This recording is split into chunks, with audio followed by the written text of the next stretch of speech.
Segundo Samuel, capítulo 1. Davi é informado da morte de Saul. Depois da morte de Saul, Davi retornou de sua vitória sobre os amalequitas e passou 2 dias em Ziclag. No terceiro dia apareceu um homem do exército de Saul. Ele havia rasgado as roupas e colocado terra sobre a cabeça. Ao chegar, curvou-se diante de Davi com o rosto no chão. "De onde você vem?" perguntou Davi. O homem respondeu: "Escapei do acampamento israelita." "O que aconteceu?" disse Davi. "Conte-me como foi a batalha." "Todo o nosso exército fugiu do conflito," disse o homem. "Muitos morreram e Saul e seu filho Jonatas também estão mortos." "Como você sabe que Saul e Jonatas estão mortos?" perguntou Davi. O homem respondeu: "Aconteceu de eu chegar ao monte Gilboa e ver Saul apoiado em sua lança, enquanto carros de guerra e cavaleiros inimigos se aproximavam dele. Quando ele se virou e me viu, gritou para que eu me aproximasse dele. 'Aqui estou, Senhor,' eu lhe disse. Ele perguntou: 'Quem é você?' E eu respondi: 'Sou a Malequita.' Então ele me suplicou: 'Venha cá e mate-me, pois a dor é terrível e quero morrer.' Então o matei, pois sabia que ele não sobreviveria. Em seguida tomei sua coroa e seu bracelete e os trouxe para cá para o meu senhor." Quando ouviram a notícia, Davi e seus homens rasgaram as vestes, lamentaram, choraram e jejuaram o dia todo por Saul e seu filho Jonatas, pelo exército do Senhor e pela nação de Israel, pois naquele dia muitos haviam morrido pela espada. Depois Davi disse ao jovem que havia trazido a notícia: "De onde você é?" Ele respondeu: "Sou filho de um estrangeiro, um amalequita que vive em sua terra." Davi perguntou: "Como você não teve medo de matar o ungido do Senhor?" Então Davi chamou um de seus soldados e lhe ordenou: "Mate-o." O soldado feriu o amalequita com sua espada e o matou. Davi disse: "Você condenou a si mesmo ao confessar que matou o ungido do Senhor." O cântico de Davi para Saul e Jonatas. Davi entoou uma canção fúnebre para Saul e Jonatas e ordenou que fosse ensinada ao povo de Judá. Ela é conhecida como Cântico do Arco e está registrada no livro de Jassar. "Seu esplendor, ó Israel, está morto sobre os montes. Como caíram os valentes! Não contem essa notícia em Gate, não a proclamem nas ruas de Ascalon, para que não se alegrem as filhas dos filisteus, para que as filhas dos incircuncisos não festejem em triunfo. Ó montes de Gilboa, que não haja orvalho nem chuva sobre vocês, nem campos férteis que produzam ofertas de cereais, pois ali foram profanados os escudos dos valentes.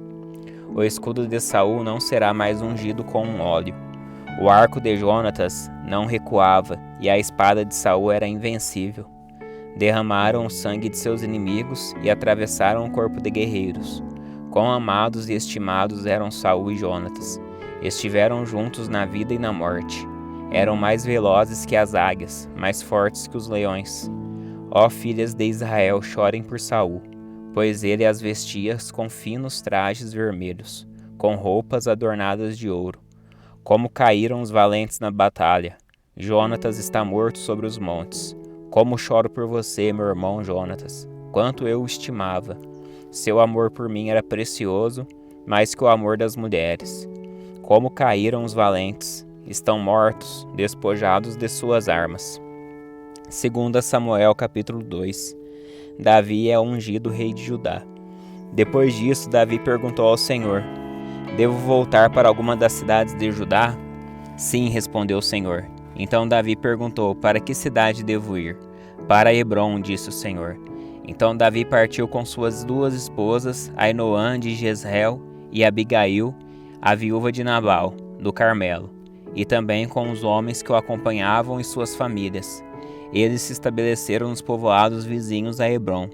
Então vieram os homens de Judá e ungiram Davi, rei do povo de Judá.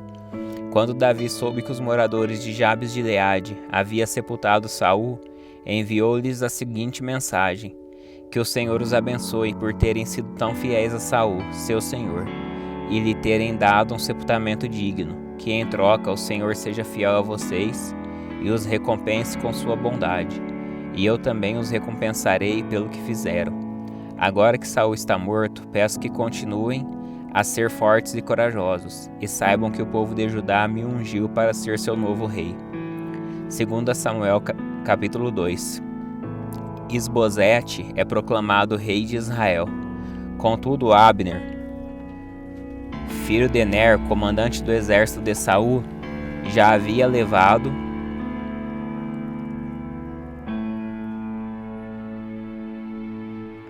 Isbosete, filho de Saul, para Manaim.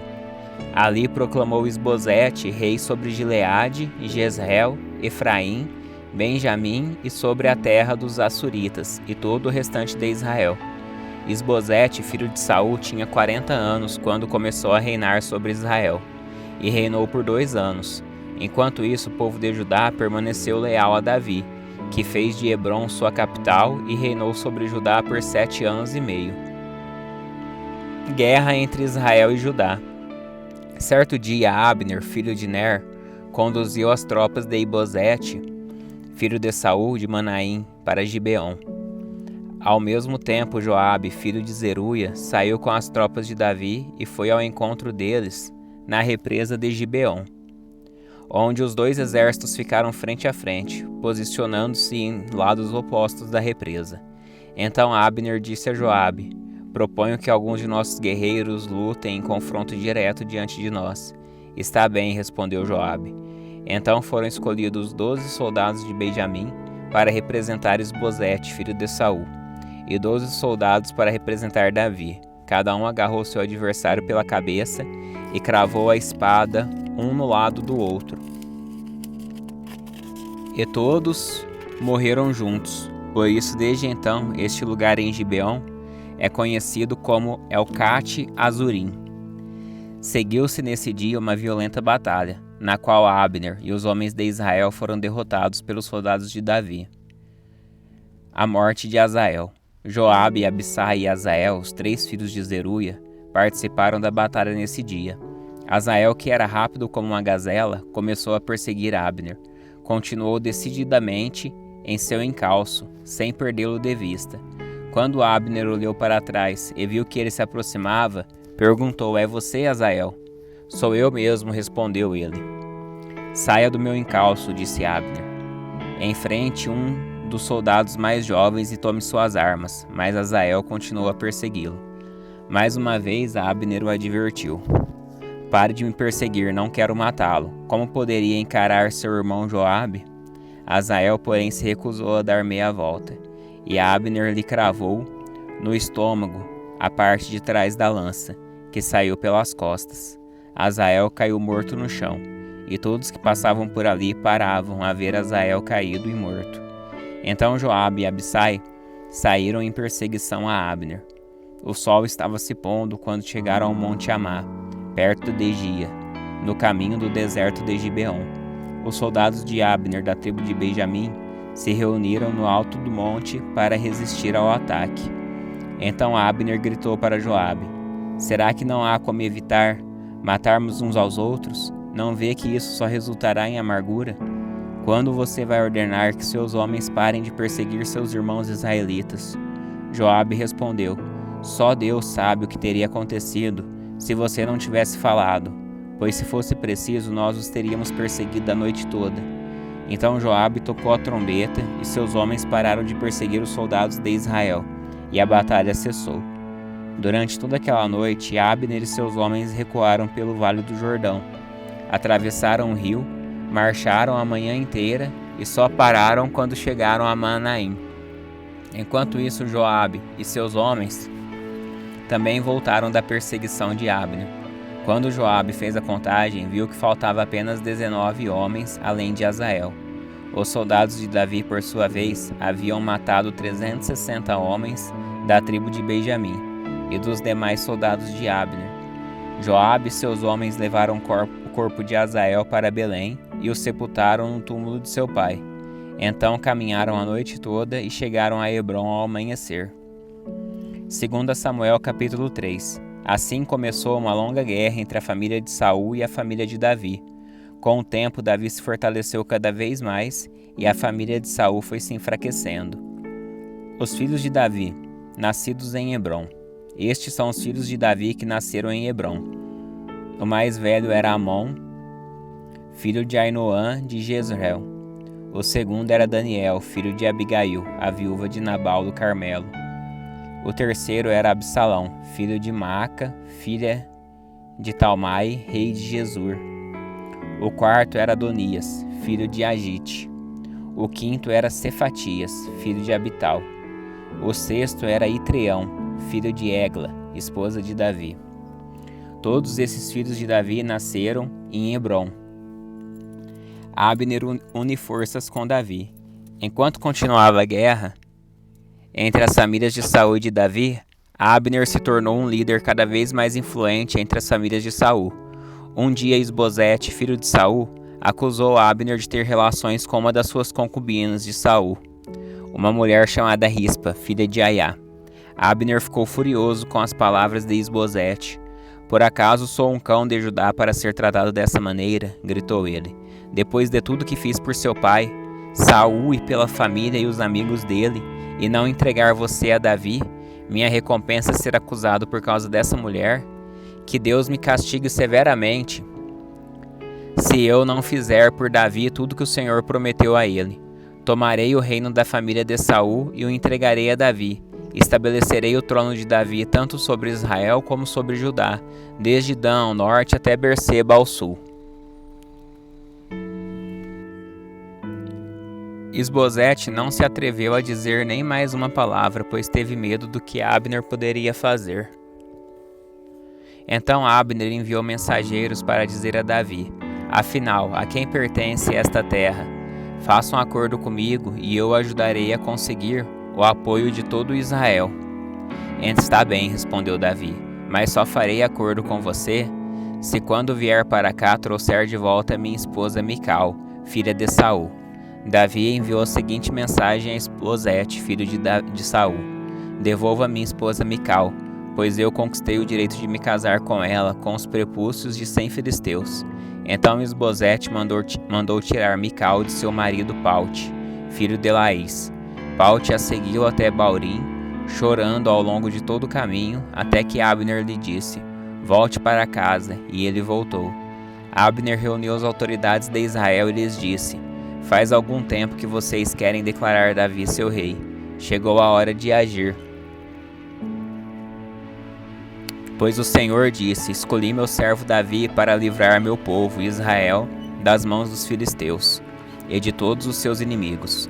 Abner também falou com os homens de Benjamim.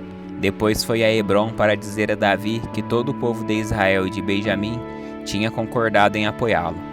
Quando Abner, acompanhado de 20 homens, chegou a Hebrom, Davi os recebeu com um grande banquete. Então Abner disse a Davi: deixe que eu vá e convoque uma reunião de todo Israel para apoiar meu senhor, o rei. Farão uma aliança com o Senhor para que reine sobre eles, e o Senhor governará sobre tudo que seu coração desejar. Davi se despediu dele e Abner partiu em paz. Abner é assassinado por Joabe. Contudo, logo depois que Davi despediu Abner em paz, Joabe e alguns dos soldados de Davi retornaram de um ataque, trazendo muitos despojos. Quando Joabe chegou, foi informado de que Abner, filho de Ner, tinha acabado de visitar o rei, que o havia despedido em paz. Joabe foi até o rei e perguntou: o que foi que o Senhor fez? Por que deixou Abner escapar? O Senhor conhece muito bem Abner, filho de Ner. Sabe que ele veio espioná-lo e descobrir tudo que o Senhor anda fazendo. Então Joabe saiu da presença de Davi e enviou mensageiros para alcançar Abner. Ele os encontrou perto do poço de Sirá e o trouxeram de volta sem que Davi soubesse. Quando Abner chegou a Hebrom, Joabe o chamou para um lado, junto ao portão da cidade, como se fosse falar com ele em particular. Então apunhalou-o no estômago e o matou para vingar a morte de Azael, seu irmão. Quando Davi soube o que havia acontecido, declarou: juro pelo Senhor que eu,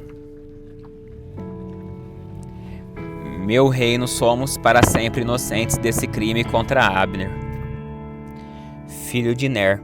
Que essa culpa permaneça sobre Joabe e sua família, que em todas as gerações da família de Joabe nunca falte um homem que tenha fluxo ou lepra, que use moletas, que morra pela espada ou que tenha de mendigar o alimento. Assim Joabe e seu irmão Abissai assassinaram Abner, pois ele havia matado Azael, irmão deles, na batalha de Gibeão. Davi lamenta a morte de Abner. Então Davi disse a Joabe e a todos que estavam com ele: rasguem suas roupas e vistam pano de saco. Lamentem a morte de Abner. E o próprio rei seguiu o cortejo fúnebre. Sepultaram Abner em Hebrom, e o rei chorou em alta voz junto ao túmulo, e todo o povo lamentou com ele. Então o rei entoou esta canção fúnebre: acaso Abner devia morrer como um vilão? Suas mãos não estavam atadas, nem seus pés acorrentados. Você foi assassinado, vítima de uma trama perversa. Todo o povo lamentou uma vez mais por Abner.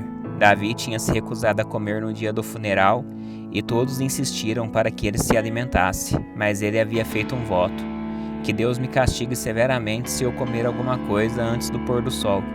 Seu voto agradou muito ao povo. De fato, aprovavam tudo o que o rei fazia. Assim, todos em Judá e em Israel entenderam que Davi não era responsável pelo assassinato de Abner, filho de Ner. Então o rei disse a seus oficiais: não percebem que um grande comandante caiu hoje em Israel?